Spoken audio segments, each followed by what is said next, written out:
41 SMA. And from there, if it drops back down, we would sell. So that's the strategy. And let's see what ChatGPT can give us. So let's go ahead and make this a little easier to read. And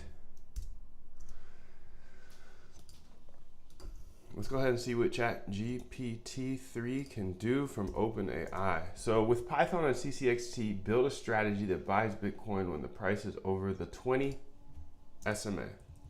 And I'm gonna just make it a little easier, simple, moving average. Then hold the Bitcoin for a minimum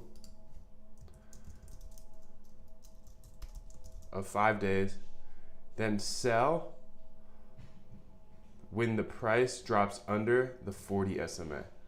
So I'm telling it to use Python, code with Python, and CCXT. CCXT is essentially how we connect to the exchange. Then we want to build a strategy that buys Bitcoin when the price is over the 20 SMA. And let's see how it works.